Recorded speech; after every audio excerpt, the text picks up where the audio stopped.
Hi! Hello! Welcome back. ఈరోజు నాకెంతో ఇష్టమైన simple and easy street style egg fried rice చేసుకుందాం. ఫస్ట్ అయితే ముందుగా 2 ఎగ్స్‌ని బ్రేక్ చేసి, బీట్ చేసి పక్కన పెట్టుకున్నాం.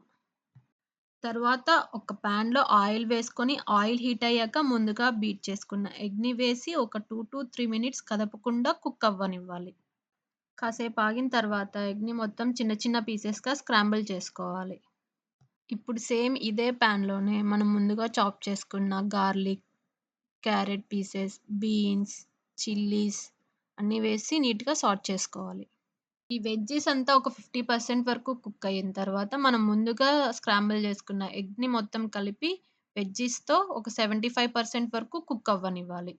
అంతా నీట్‌గా కలుపుకున్న తర్వాత, మనం ముందుగా కుక్ చేసి పక్కన పెట్టుకొని చల్లార్పుకున్న రైస్‌ని వేసి ఒకసారి నీట్‌గా సాట్ చేసుకోవాలి.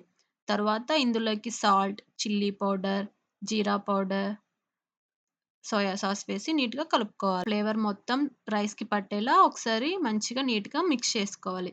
తరువాత లాస్ట్‌గా చివరన కొత్తిమీరతో గార్నిష్ చేసుకొని, ఒకసారి నీట్‌గా మొత్తం అంతా నీట్‌గా ఒకసారి మిక్స్ చేసుకొని దింపేసుకుంటే అంతే. ఎంతో easy and tasty egg fried rice ready. If you like the video, please do like, share and subscribe. Bye bye.